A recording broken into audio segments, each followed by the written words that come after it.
ሰላም ጤና ይስጥልን የተወደዳችሁ የገበያ ሚዲያ ተከታታዮቻችን የዕለተ ሐሙስ ሐምሌ 2 ቀን 2018 ዓ.ም ለዕለቱ የመረጥናቸው አዳዲስ ሀገራዊ እንዲሁም ዓለም አቀፋዊ የዜና ዘገባዎቻችንን ይዘንላችሁ ቀርበናል። የዜና ዘገባዎቻችንን ስፖንሰር ያደረገልን አጋራችን ደግሞ የሮሃ ፎሬክስ ቢሮ ነው። በዜና ዘገባዎቻችን ላይ የሮሃ ፎሬክስ ቢሮን የዕለቱን የውጭ ምንዛሬ ተመን መረጃ እናጋራችኋለን። በቅድሚያም አርዕስቶችን በመርካቶ ጣና የገበያ ማዕከል ፊት ለፊት የሚገኙ ከ200 በላይ ነጋዴዎች በ20 ቀናት ውስጥ የንግድ ቤቶቻቸውን እንዲያስረክቡ ከፌዴራል ቤቶች ኮርፖሬሽን ጥብቅ ማስጠንቀቂያ እንደደረሳቸው ተነገረ። ለነጋዴዎቹ የተሰራጨው ይፋዊ የማስጠንቀቂያ ደብዳቤ እንደሚያስረዳው ነጋዴዎቹ የንግድ ቤቶቻቸውን እንዲያስረክቡ የተጠየቁበት ምክንያት የአዲስ አበባ ከተማ አስተዳደር ለሚያካሂደው የኮሪደር ልማት ስራ ቦታው ተመርጦ እንዲለቀቅ በመጠየቁ ነው ተብሏል። በዝርዝር እናጋራችኋለን። ከውጪ ፕሬዝዳንት ዶናልድ ትራምፕ የተኩስ አቁም ስምምነቱ አክትሞለታል ባሉ በሰዓታት ውስጥ አሜሪካ በኢራን ላይ አዲስና ከባድ የተባለ የአየር ጥቃት ፈጸመች። በሌላ በኩል የኢራኑ አብዮታዊ ዘብ በበኩሉ ለአሜሪካ ጥቃት ምላሽ በኩዌትና በባህሬን በሚገኙ የአሜሪካ ወታደራዊ እዞች ላይ የሚሳኤልና የድሮን ጥቃት ማድረሱ ተሰምቷል። የምትሰሙት መረጃችን ነው። በቱርክ አንካራ በተካሄደው የኔቶ ጉባኤ ላይ መግለጫ የሰጡት የአሜሪካው ፕሬዝዳንት ዶናልድ ትራምፕ ከዚህ ቀደም የኢራንን መሪዎች አእምሮአዊ ሚዛናቸውን የሳቱ በማለት ይወቅሱ የነበረ ቢሆንም አሁን ላይ ግን ካላቸው ግንኙነት በመነሳት መሪዎቹ አስተዋይ፣ ጠንካራና ብልህ መሆናቸውን እንደተገነዘቡ ተናገሩ። ቢሆንም ግን አሁን ባለው ሁኔታ ከኢራን መሪዎች ጋር አዲስ ስምምነት ለማድረግ እርግጠኛ እንዳልሆኑና ይልቁንም ስራውን ማጠናቀቅ እንደሚመርጡም በመግለጫቸው አክለዋል። በዝርዝር ይዘነዋል። የአውሮፓ ህብረት ዛሬ ባወጣው አስቸኳይ መግለጫ በሀገራቱ መካከል ባለው ከፍተኛ ውጥረትና ተጨማሪ ወታደራዊ እርምጃዎች ሊወሰዱ ይችላሉ ከሚል ስጋት የተነሳ አውሮፕላኖች የኢራን የኢራቅና የሊባኖስን የአየር ክልል እንዳይጠቀሙ አሳስቧል። በሌላ በኩል ሳውዲ አረቢያ ከሌሎች ባህረ ሰላጤው ሀገራት ማለትም ከተባበሩት አረብ እምሬቶች፣ ከኳታር፣ ከግብፅና ከዮርዳኖስ ጋር በመሆን ኢራን በኩዌትና በባህሬን ላይ የሰነዘረችውን ተደጋጋሚ የሚሳኤልና የድሮን ጥቃት በጽኑ አውግዘዋል። የምትሰሙት መረጃችን ነው። የተወደዳችሁ የገበያ ሚዲያ ተከታታዮቻችን እነዚህንና ሌሎች ለዕለቱ የመረጥናቸው ዜናዎችን ይዘንላችኋል። አሁን ደግሞ በዝርዝር ወደምንመለከታቸው መረጃዎቻችን እናልፋለን።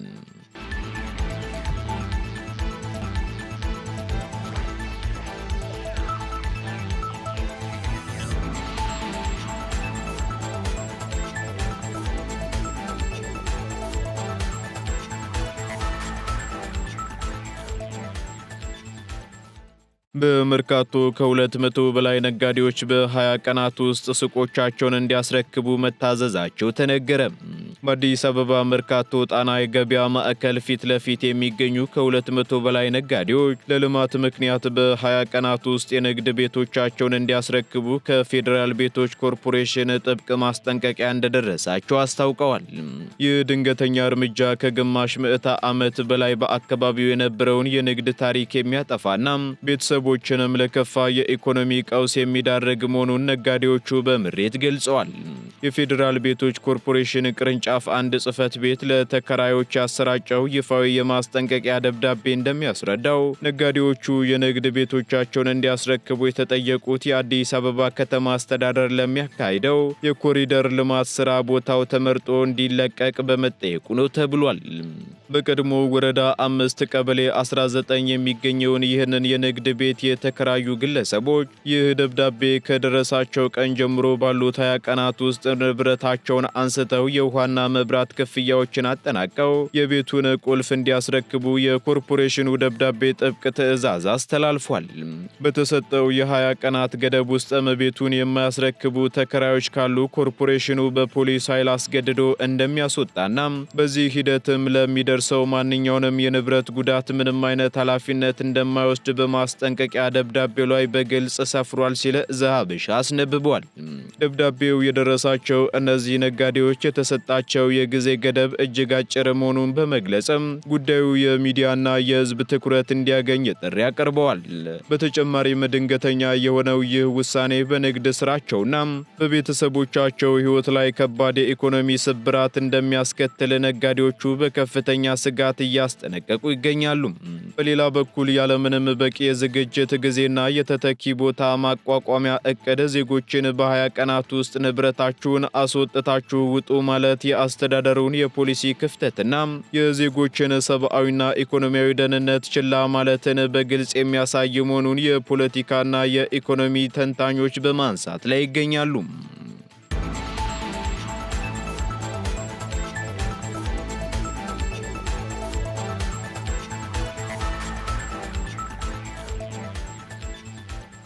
የገቢዎች ሚኒስቴር ትላንት ለተጀመረው አዲሱ በጀት ዓመት የግብር ከፋዮችን ምደባ ይፋ አደረገ።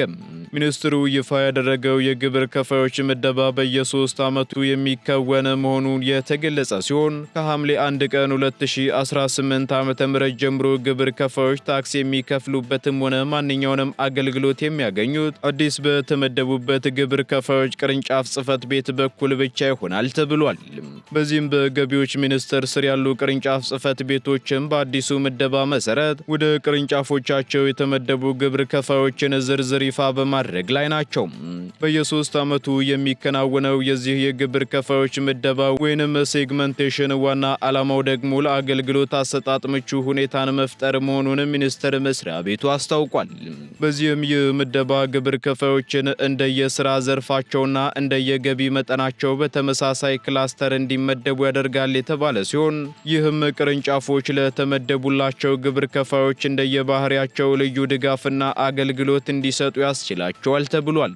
በተጨማሪም የንግድ ተቋማት እያደጉ ሲሄዱ ከአነስተኛ ወደ መካከለኛ፣ ከመካከለኛ ደግሞ ወደ ከፍተኛ ግብር ከፋይነት የሚሸጋገሩበት እንዲሁም የንግድ እንቅስቃሴያቸው ሲቀንስ ወደ ታች የሚወርዱበት ሁኔታ መኖሩ ምደባውን አስፈላጊ እንደሚያደርገው ተገልጿል። ሚኒስቴር መስሪያ ቤቱ ግብር ከፋዮች በቅርብ ርቀት አገልግሎት እንዲያገኙ ለማድረግም የሎኬሽን ወይንም የቦታ ምቹነት ታሳቢ መደረጉን በመግለጽ ለዚህም ደግሞ በቅርቡ ሶስተኛው የመካከለኛ ግብር ከፋዮች ቅርንጫፍ ጽሕፈት ቤት በግሎባል አካባቢ መከፈቱን ጠቁሟል።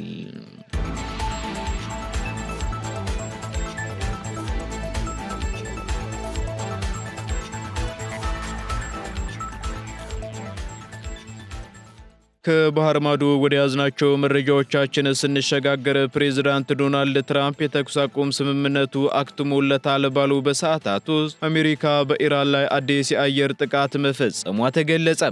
የአሜሪካ ጦር በሆርሙዝ ወሽመጥ ላይ የንግድ መርከቦችን ደህንነት ለማስጠበቅ በሚል በኢራን ወታደራዊ ኢላማዎች ላይ አዳዲስ የአየር ጥቃቶች መፈጸሙን የአሜሪካው ማዕከላዊ እዝ አስታውቋል።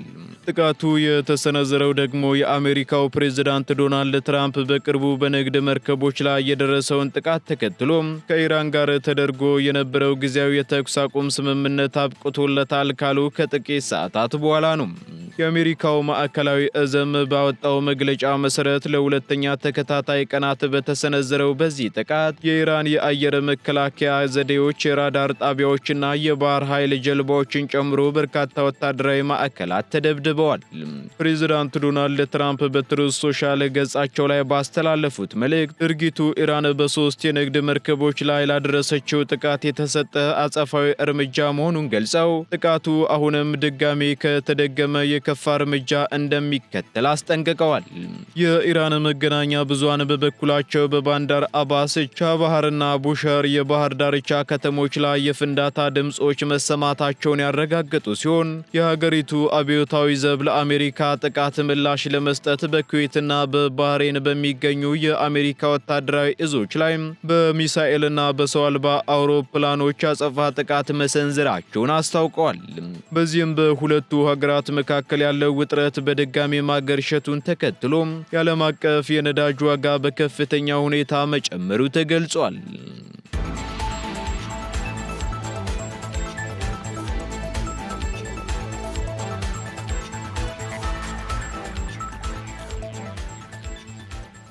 ትራምፕ ስለ ኢራን መሪዎች ያላቸው አመለካከት እንደተቀየረ ገለጹ።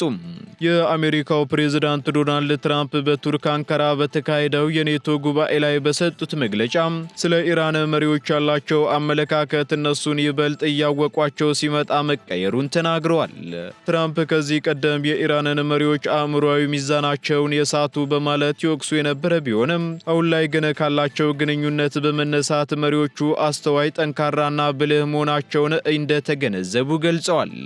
ይሁን እንጂ መሪዎቹ ላለፉት 2 ሳምንታት ባሳዩት ድርጊትና በወሰዱት እርምጃ ለሕዝባቸው እያገለገሉ እንዳልሆነ የገለጹት ትራምፕ አመለካከታቸው በድጋሜ ወደ መቃወም ማጋደሉን ጠቁመዋል።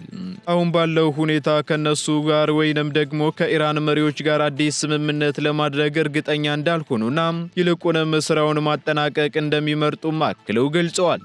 በተጨማሪም ትራምፕ አሁንም ቢሆን በኢራን የግብረ መልስ ዝርዝር ውስጥ ቁጥር 1 ኢላማ መሆናቸው ጠቅሰው የሚሆነው ደግሞ የኢራን መሪዎችን ቆሻሻዎች ብለው ስለሚጠሯቸውና ድርጊታቸውን ስለሚያወግዙ እንደሆነ አስታውቀዋል።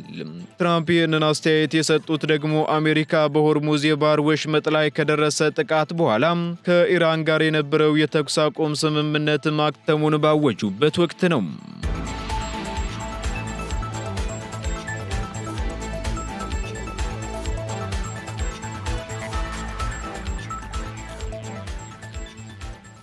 ሳውዲ አረቢያ በኩዌትና በባህሬን ላይ የተሰነዘረውን የአየር ጥቃት በጽኑ አወገዘች።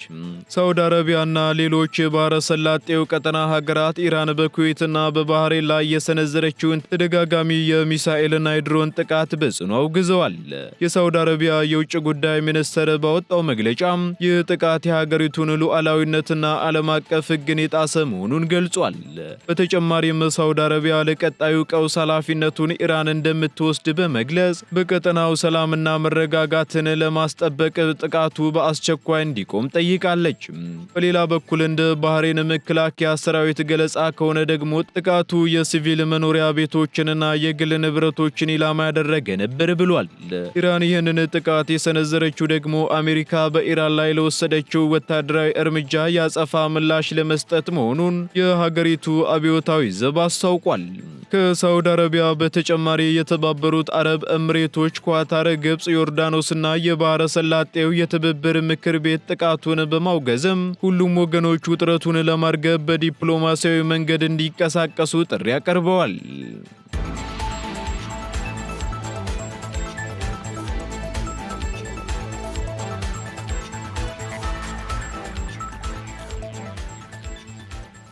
ቀጥለናል። ውድ ተከታታዮቻችን ወደ መጨረሻው ዝርዝር መረጃችን ስንሸጋገር የአውሮፓ ህብረት አውሮፕላኖች በኢራን፣ ኢራቅና ሊባኖስ አየር ክልል እንዳይበሩ ማሳሰቢያ ሰጠ። የአውሮፓ ህብረት የአቪዬሽን ደህንነት ኤጀንሲ ዛሬ ባወጣው መግለጫ በአማጽያንና በሀገራቱ መካከል ባለው ከፍተኛ ውጥረትና ተጨማሪ ወታደራዊ እርምጃዎች ሊወሰዱ ይችላሉ ከሚል ስጋት የተነሳ የአየር መንገድ ኦፕሬተሮች ኢራን፣ ኢራቅና ሊባኖስን የአየር ክልል እንዳይጠቀሙ አሳስቧል። ኤጀንሲው ባወጣው መግለጫ መሰረት ይህ የደህንነት ማስጠንቀቂያ እስከ ፈረንጆቹ ኦገስት 31 ድረስ ጸንቶ እንደሚቆይም ገልጿል። በአካባቢው ያለው የተኩስ አቁም ስምምነት ተሰባሪ መሆኑን የጠቀሰው ኤጀንሲው ሁኔታዎች ከተባባሱ የሲቪል አውሮፕላኖች ላይ ከፍተኛ አደጋ ሊደቀን እንደሚችልም አስታውቋል። ከዚህ ቀደም ለአጠቃላይ የመካከለኛው ምስራቅና የፋርስ ባህረ ሰላጤ ቀጠና ወጥቶ የነበረው ሰፊ የደህንነት ማስጠንቀቂያ የተነሳ ቢሆንም ለእነዚህ 3 ሀገራት ግን ስጋቱ አሁንም ከፍተኛ በመሆኑ የተለየ እገዳ እንዲወጣባቸው ተደርጓል። የአውሮፓ ህብረት ኮሚሽንና የደህንነት አካላት በቀጠናው ያለውን ወቅታዊ ሁኔታ በቅርበት መከታተላቸውን እንደሚቀጥሉና እንደየ አስፈላጊነቱ መመሪያውን ሊያሻሽሉ እንደሚችሉ ገልጸዋል።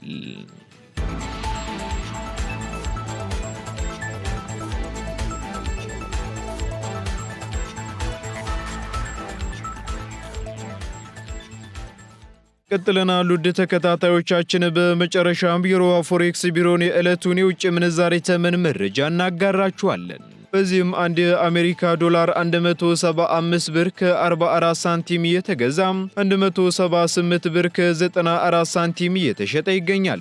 ፓውንድ ስተርሊንግ 228 ብር ከ70 ሳንቲም እየተገዛ 233 ብር ከ27 ሳንቲም እየተሸጠ ይገኛል።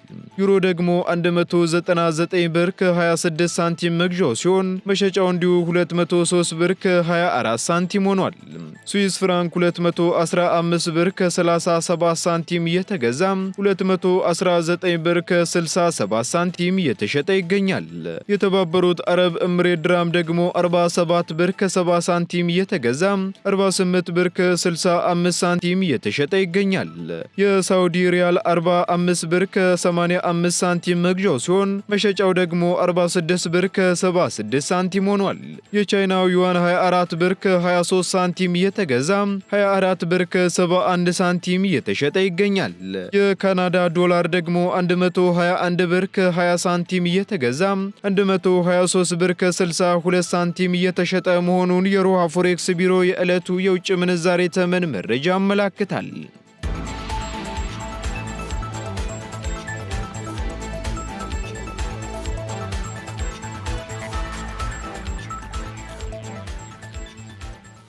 የተወደዳችሁ የገበያ ሚዲያ ተከታታዮቻችን ለዕለቱ የመረጥናቸው መረጃዎቻችን እነዚህን ይመስሉ ነበር። እንዲሁም አዳዲስ ኢኮኖሚያዊ፣ ማህበራዊና ፖለቲካዊ መረጃዎቻችንን ለማግኘት ታዲያም የገበያ ሚዲያን እንድትወዳጁ እንጋብዛለን። ሰናይ ጊዜን ተመኘን።